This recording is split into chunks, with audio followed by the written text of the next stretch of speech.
chères sœurs, hommes de Dieu, servantes du Seigneur, de ce groupe, de cette plateforme de Man of God, je suis heureux. Et laissez-moi m'empresser de vous dire dès le départ combien je suis heureux des expériences que je suis en train de faire avec vous dans ce groupe.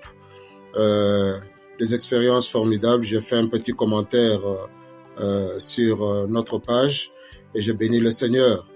Je rends grâce à Dieu encore pour l'occasion qu'il me donne de pouvoir partager avec vous ces quelques expériences, et en attendant que nous puissions en discuter ensemble, eh bien, je suis heureux de pouvoir le faire et reste ouvert à tout ce qu'il peut y avoir comme feedback afin que nous puissions ensemble nous édifier mutuellement.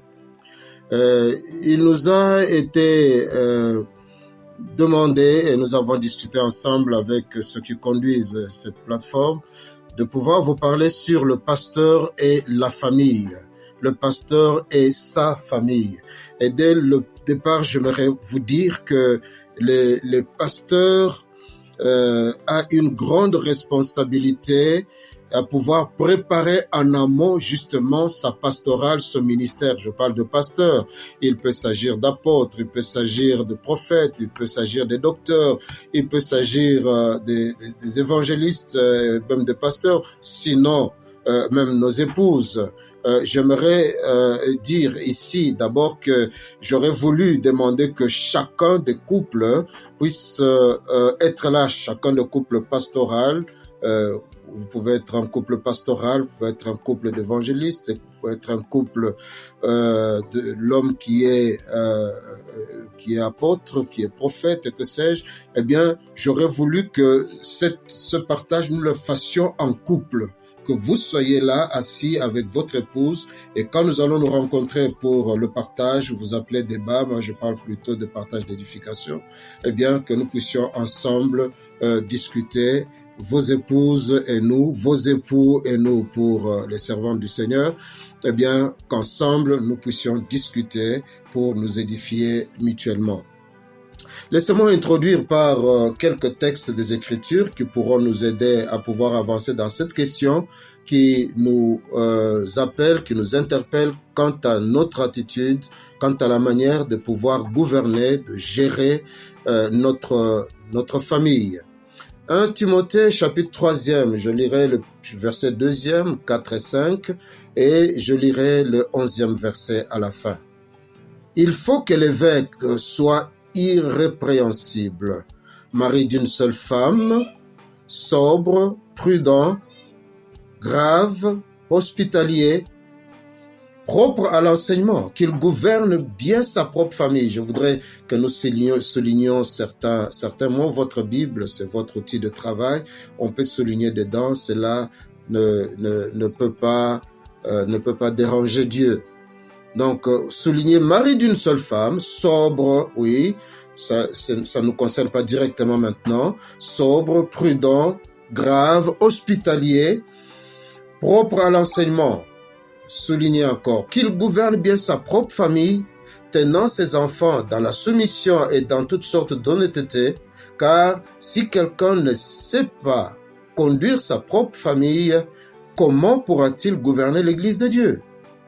Il faut de même que leurs femmes, les femmes des hommes de Dieu, des servantes du Seigneur, soient graves, qu'elles ne soient point médisantes, qu'elles soient sobres et fidèles en toutes choses. Et nous allons dans Tite, le chapitre 1er, du 5e au 8e verset, il est dit ceci.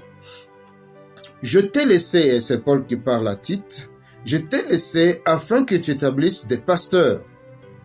S'il se trouve quelqu'un qui soit irrépréhensible, mari d'une seule femme, duquel les enfants soient fidèles, et qui ne soit point accusé de dissolution ni désobéissant. Car il faut que l'évêque soit irréprochable. Irrépréhensible ou irréprochable, dit la même chose. Comme étant l'économe de Dieu, et qu'il ne soit point attaché à son sens, ni à la colère, ni à donner au vin, ni violent, ni porté au gain déshonnête, mais qu'il exerce l'hospitalité, qu'il aime les gens de bien, qu'il soit sage, juste, saint et tempérant. Et pour conclure, nous lisons le verset 8e du chapitre 5 de Tite toujours. Si quelqu'un n'a pas soin des siens, et principalement de ceux de sa famille, il a renié la foi et il est pire qu'un infidèle. Voilà, mes amis, la première pensée qui vient à l'esprit en ce moment-ci, c'est juste de pouvoir établir quelques caractéristiques d'un serviteur de Dieu. La Bible déclare que le serviteur de Dieu doit être irréprochable. Il doit être irréprochable. Le serviteur de Dieu doit être digne, grave. Quand on dit grave, c'est-à-dire solennel, c'est-à-dire digne, c'est-à-dire honorable, respectable, c'est ça ce qu'il doit être. Il ne doit pas être accusé de débauche, d'immoralité sous toutes les formes.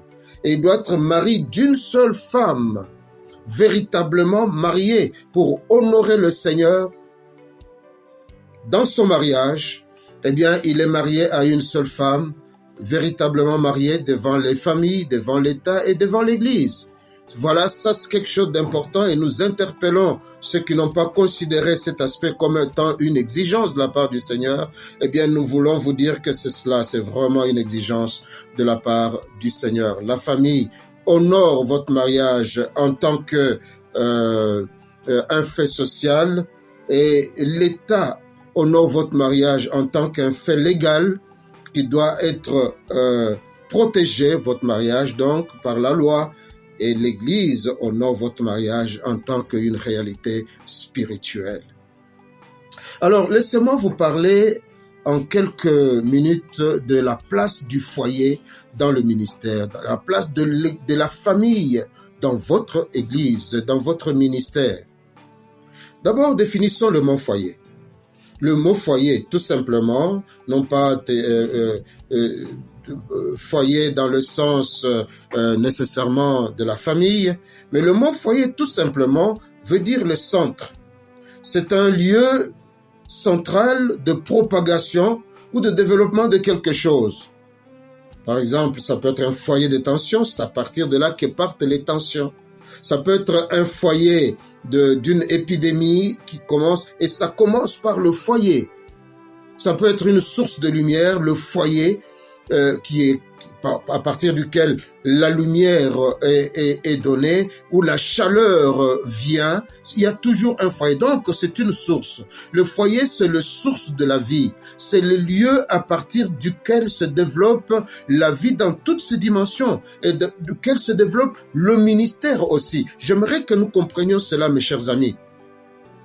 Le ministère, autant que les autres dimensions de la vie d'un serviteur de Dieu ou de toute personne, eh bien, commence à se développer à partir de son foyer, c'est-à-dire à partir de sa maison, à partir de sa famille. C'est pourquoi le foyer revêt une importance capitale et la priorité dans les projets de Dieu pour notre ministère. Donc, si le foyer est bien entretenu, il vous procure le cadre de développement des ministères puissants, bénis et respectables. Par ailleurs, le foyer est le centre de l'apprentissage d'un bon leadership. Un bon chef de famille, c'est aussi là, en tant que bon chef de famille, en tant que bon leader de sa famille, qu'on apprend, on fait l'apprentissage du leadership dans la grande assemblée, dans la grande église. Notre leadership, d'ailleurs, dans l'Église, ne sera que le reflet de la direction de notre famille. Vous voyez, si par exemple votre femme est formée comme disciple ainsi que vos enfants, eh bien, vous avez déjà pris l'élan de la formation. Vos enfants formés comme disciples par vous, vous avez eu cet élan-là, c'est tout à fait normal que votre église sera une église de disciples. Parce que vous avez appris à le faire quelque part. Si vous savez régler les conflits en famille comme il se doit, eh bien, vous saurez aussi facilement régler les conflits qui se trouveraient entre les membres de l'Église. Voyez-vous? Donc, il est important que nous comprenions que tout commence là. Notre apprentissage commence à partir de notre foyer, à partir de notre famille. C'est la raison pour laquelle, dans les priorités de Dieu, et ici, je pourrais peut-être choquer quelques-uns, mais nous aurons le temps d'en débattre, de partager ensemble. Dans les priorités de Dieu, pour un serviteur de Dieu, pour un pasteur, apôtre, prophète, et tout ce que nous pouvons être, c'est Dieu d'abord, bien entendu. Là, il n'y a pas à discuter. C'est Dieu d'abord, mais ensuite vient notre famille. Et le ministère, l'Église, le travail et tout cela viennent en troisième position. Dieu d'abord. Bien entendu, nous sommes à Dieu, nous sommes consacrés à Dieu, notre vie lui appartient. Eh bien, c'est tout à fait normal que ce soit lui d'abord. Et c'est lui qui nous a appelés au salut et au ministère, c'est lui d'abord. Mais ensuite, après lui, il y a la famille. Nous avons entendu toutes sortes d'enseignements selon lesquels le ministère d'abord, la famille ensuite. Mais nous allons comprendre, et déjà nous avons commencé à comprendre la raison pour laquelle nous considérons que la famille passe avant le ministère. Et ici, j'aimerais vous parler brièvement du gouvernement de la famille. Comment un homme de Dieu doit gouverner sa famille. Et c'est important. Nous lisons ensemble dans les Écritures, dans Tite, chapitre 3, 1 Timothée, chapitre 3, le verset 5 et 6. Nous avons lu tout à l'heure que l'évêque gouverne bien sa propre famille, tenant ses enfants dans la soumission et dans toute honnêteté. Car si quelqu'un ne sait pas gouverner sa propre famille, comment pourra-t-il gouverner l'Église de Dieu? Le ministre ne peut pas être zélé pour l'Église locale, être jaloux d'elle, de la jalousie de Dieu et négliger sa propre famille. Comment pourrait-on être un mauvais père et être un bon pasteur? Être pasteur, ce n'est qu'une paternité plus étendue, n'est-ce pas, que la paternité réduite au niveau de la famille. Et c'est ce que l'apôtre Paul disait à Timothée, dans Timothée chapitre 5, verset 6, c'est lui qui n'a point soin de sa propre famille, des siens. Il est pire qu'un infidèle. Ça, c'est les Écritures qui le déclarent. Nous avons assez souvent, en tant que serviteurs de Dieu, nous avons été accaparés, absorbés par toutes sortes d'activités, toutes sortes de choses dans l'Église, au point que nous sacrifions notre famille, nos fonctions pastorales, nos fonctions dans le ministère nous prennent tellement de temps, nous prennent tellement toute notre attention que assez souvent, notre vie familiale est complètement sacrifiée. C'est la raison pour laquelle il y a beaucoup d'enfants, excusez-moi, mal élevés dans nos familles sacerdotales, les familles des pasteurs. Les pères de ces enfants ne sont pas toujours tant s'en faut, ne sont pas nécessairement de mauvais pasteurs, mais ils le sont par le fait qu'ils ne prennent pas soin de ceux qui sont dans leur propre maison. Donc les premiers disciples, les premiers chrétiens, les premiers membres de l'Église, nos enfants et nos épouses, tous ceux qui habitent sous notre toit, c'est ça la responsabilité qui est la nôtre. Deux raisons qui nous donnent la primauté de la famille sur l'Église. D'abord, la famille est une cellule d'exercice. C'est là que nous nous exerçons pour un ministère beaucoup plus étendu. Si nous savons prendre soin, nous faisons notre pastoral, nous savons gérer notre maison, nous savons régler les affaires. Il y a tellement de petites choses et même des choses graves qui arrivent dans nos familles. Si nous savons bien les gérer, quand ces choses-là arrivent, nous saurons gérer le ministère plus étendu qui est l'Église. Et de deux, nous devons savoir que le scandale en famille affecterait inévitablement votre vie dans l'Église. Il suffit qu'il y ait un scandale moral dans la famille, qu'il y ait un scandale de toutes sortes de formes, eh bien, nous devons savoir que ce scandale affectera notre ministère, affectera même la vie de l'Église. C'est pourquoi nous avons l'obligation de veiller en amont sur nos familles afin que les implications ne puissent être que des implications positives parce que nous nous en sommes bien occupés. Le premier disciple du pasteur dans une église devrait être son épouse. Je pense que tous les pasteurs et serviteurs de Dieu sont d'accord avec moi. Et le second disciple du pasteur doit être ses enfants. C'est à eux qu'il présente la vision du ministère. C'est à eux qu'il intègre, qu'il fait entrer la vision du ministère avant que ce soit toute autre personne. Dès que vous êtes appelé au ministère, si vous êtes déjà marié, que vous avez des enfants, dès que vous êtes appelé au ministère, la première chose, c'est de mettre votre famille là et lui parler du ministère, de comprendre les exigences du ministère, de comprendre les sacrifices qu'il y a dans le ministère, de comprendre désormais quelle est l'orientation que vous prenez en tant que famille pour le Seigneur. Après cela, alors vous pourrez en parler avec les autres, comment c'est le ministère, comment c'est l'Église, ainsi de suite. Donc nous avons besoin, avant toute chose, que notre épouse adhère à notre appel.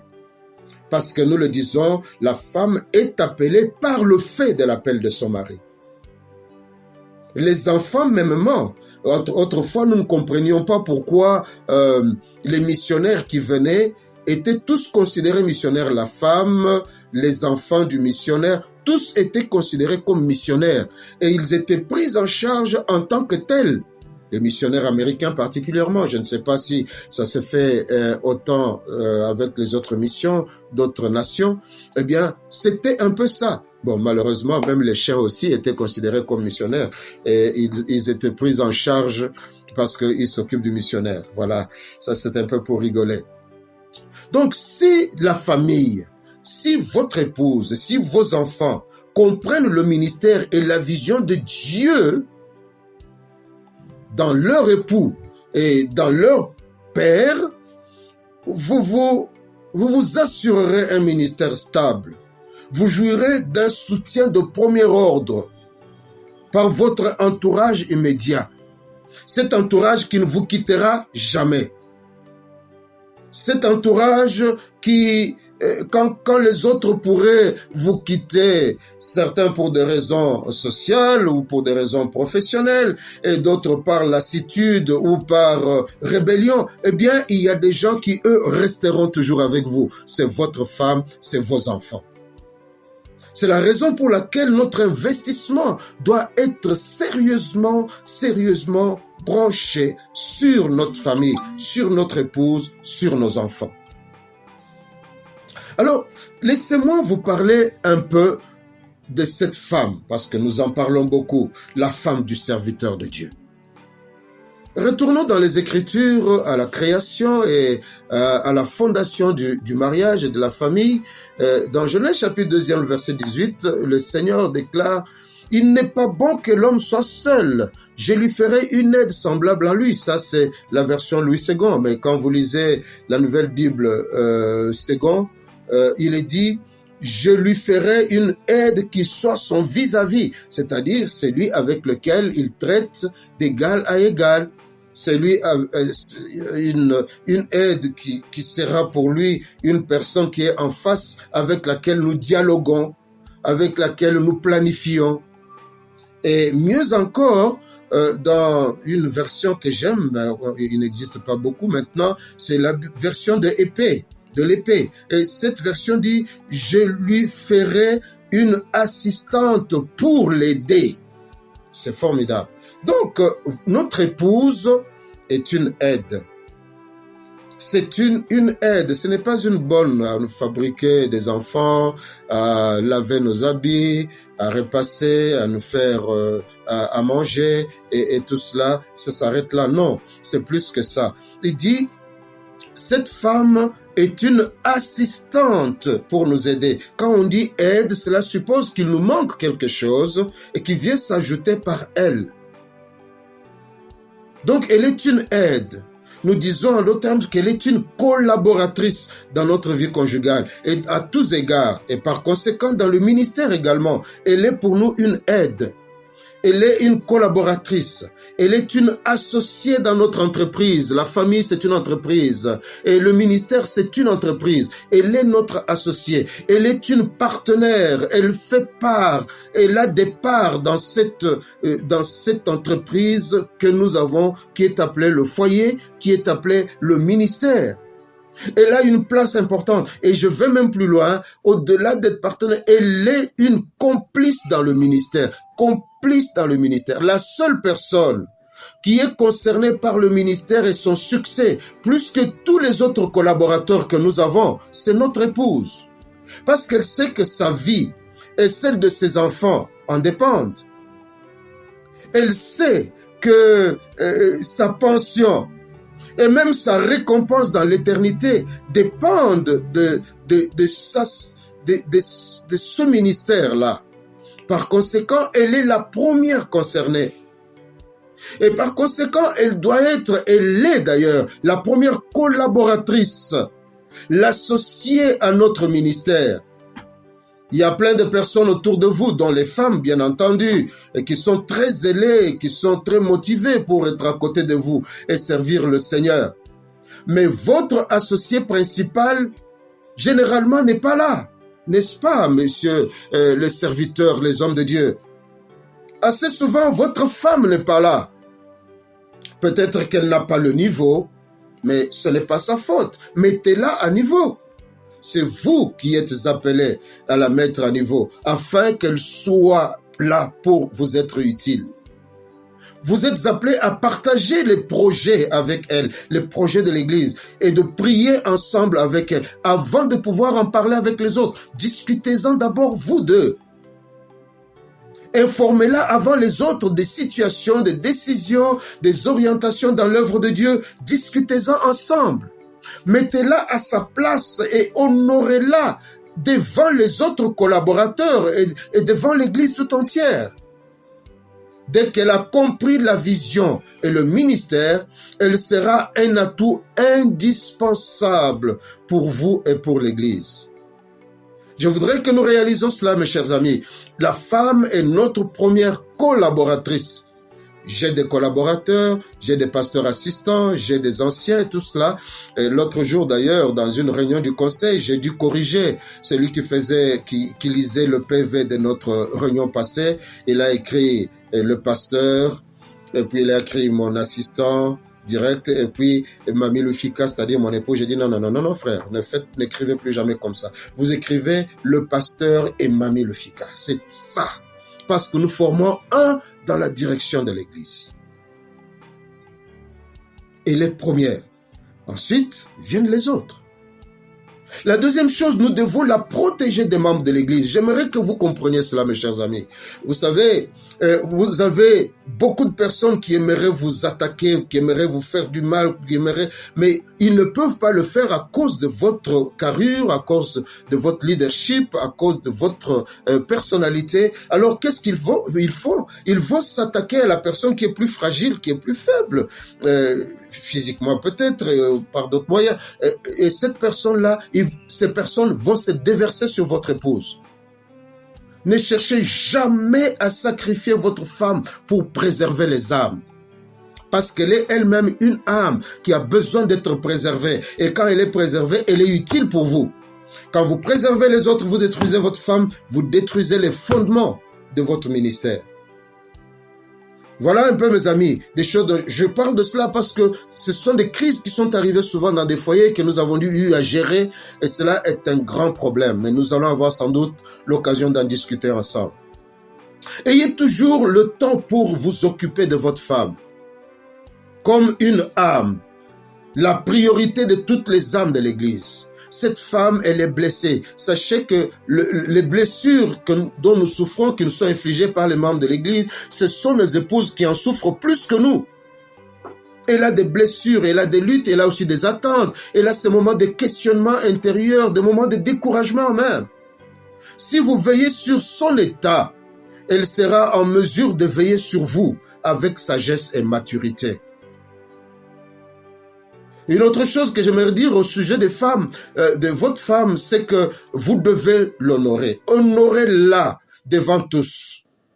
Ne jamais lui adresser des reproches en public. Jamais du haut de la chair. D'ailleurs, ma femme, non.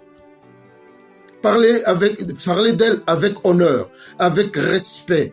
Élevez-la devant les gens. Ne la négligez pas. Entretenez-la bien pour qu'elle puisse paraître bien devant les autres. Et ainsi, vous n'aurez pas à envier les autres femmes parce qu'il y en a toujours plusieurs et qui se font belles parfois pour les pasteurs. Voyez-vous? Nous devons faire très attention par rapport à cela. Honorez votre femme. Ne la négligez pas. Ne la minimisez jamais devant d'autres femmes. Ne l'humiliez jamais en découvrant, et là, je le dis avec larmes aux yeux, ne l'humiliez jamais en découvrant votre nudité, qui est une exclusivité de votre femme. Devant une autre femme. N'humiliez jamais, jamais votre femme à ce point.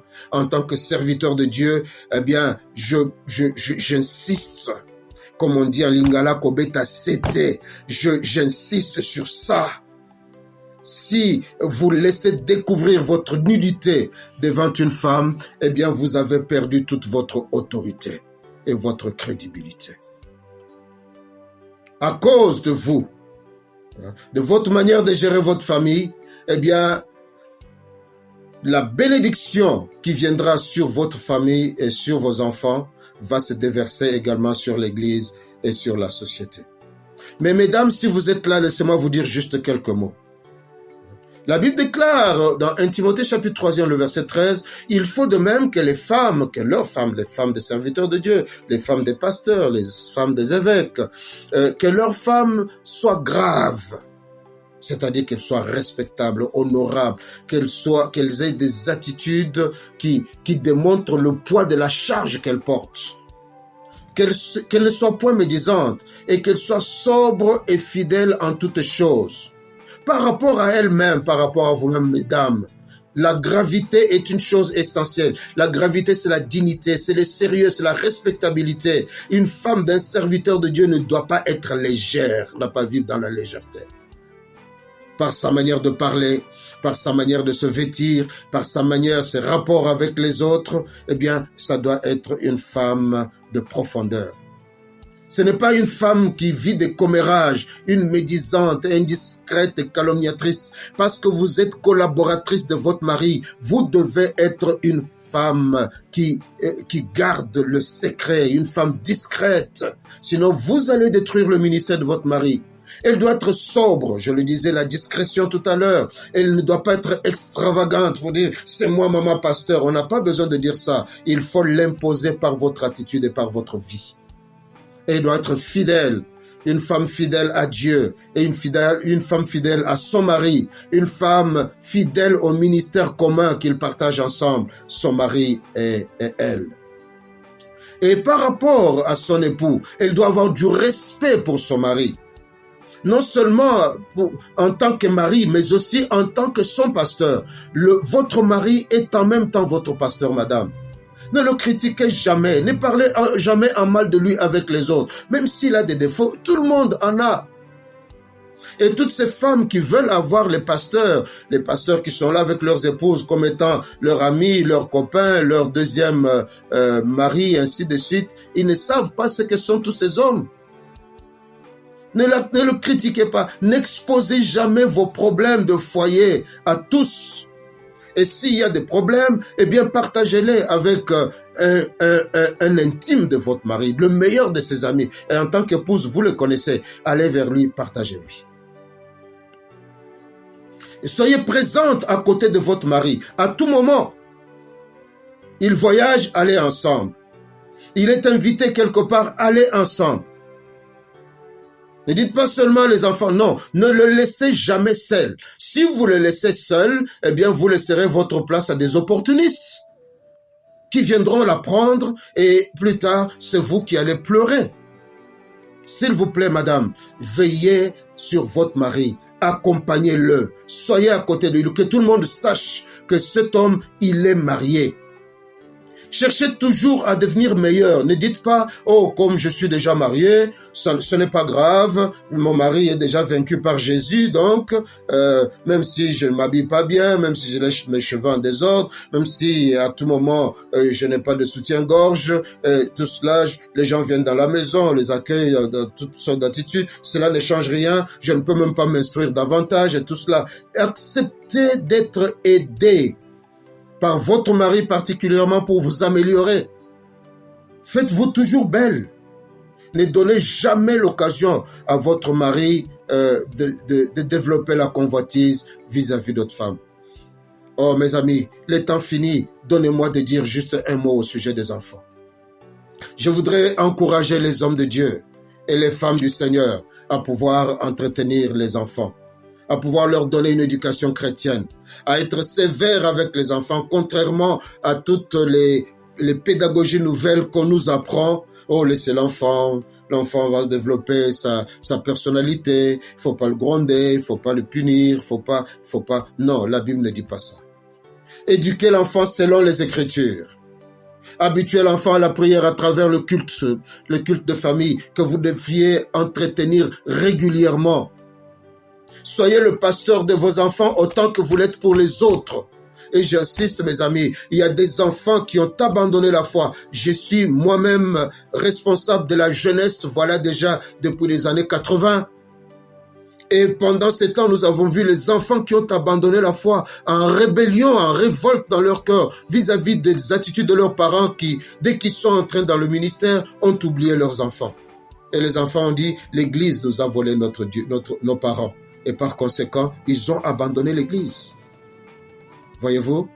Nous avons besoin de veiller sur nos enfants, de les écouter, de discuter avec eux. Et s'ils ont fait quelque chose qui n'est pas bien, ne les punissez pas plus que vous punissez les autres membres de l'Église. Parce que ce sont des membres de l'Église. Et s'ils sont enfants, vous entendrez les gens dire, oh, même l'enfant du pasteur fait ça. Écoutez, cet enfant-là, c'est un enfant comme les autres. N'allez pas le punir plus que les autres pour que les gens voient, ah, vous voyez, le pasteur a puni ses enfants. C'est injuste. Nous ne devons pas faire ça. Nous avons commis ces erreurs en début du ministère. Je ne veux pas que nous puissions les commettre encore aujourd'hui, mes chers amis. J'ai entendu un frère qui est venu me dire, ah, mais pasteur, vous protégez mon fils, par exemple, oh, vous protégez votre fils Jonathan. Je lui ai posé la question, frère, est-ce que vous avez des parents? Il m'a dit oui. Alors, qui vous protège? Mes parents. Ok, c'est bon. Alors, Jonathan, c'est mon fils. Vous êtes mes enfants, c'est vrai. Mais j'ai une double responsabilité sur Jonathan. Je suis son père biologique et son père spirituel. Si quelqu'un, mon enfant, a blessé le voisin et que l'enfant court chez moi, l'enfant du voisin a été blessé. Et le papa de l'enfant du voisin vient avec un couteau. Mon fils vient se cacher derrière moi. Et le voisin vient, il dit, vous devez sortir votre enfant, je dois le blesser aussi. Qu'est-ce que je vais faire? Est-ce que je vais dire, allez, toi, tu as fait ça, sors, on te blesse aussi? Non, vous allez protéger votre enfant, n'est-ce pas? Vous allez dire au voisin, non, non, papa, attendez, allons d'abord faire soigner l'enfant et quand nous allons revenir, on va régler ça. Vous allez d'abord vous occuper de ça, vous le calmez. Et quand vous revenez, vous-même, vous punissez votre enfant. Vous n'avez pas besoin de le punir devant les autres pour qu'ils voient, oh voilà, on l'a puni aussi. Faisons très attention, nos enfants sont souvent blessés à cause de ce genre de choses. Et les membres de l'Église sont parfois toujours très durs avec nos enfants. Nous devons savoir protéger nos enfants en sachant que ces enfants sont des ministres demain, en sachant que ces enfants sont les premiers disciples qui nous soutiennent et qui nous accompagnent dans le ministère. Quand vous les détruisez, vous détruisez votre équipe et votre équipe de base qui vous soutient dans le ministère. Frères et sœurs, j'aurais voulu continuer. Notre temps est passé, mais d'autres choses, nous en discuterons sans doute dans notre partage qui aura lieu ce samedi à 16h. Que Dieu vous bénisse. Je prie que ce partage puisse être un point de partage en famille. Madame et messieurs, discutez ensemble, parlez-en, et demain nous nous retrouvons pour qu'ensemble nous puissions en parler. Que Dieu vous bénisse. Je prie que ce partage ait apporté quelque chose en plus dans la vie de quelqu'un, dans la vie d'un couple, dans le ministère d'une personne. Et si vous vous rendez compte que vous n'avez pas été ça, retournez auprès de votre femme, demandez pardon, cherchez à régler ça, recréez la paix, l'harmonie, le dialogue qui puisse vous permettre d'exercer un ministère apaisé, un ministère qui prospère. Que Dieu vous bénisse. Que Dieu vous bénisse, que Dieu vous bénisse et à demain.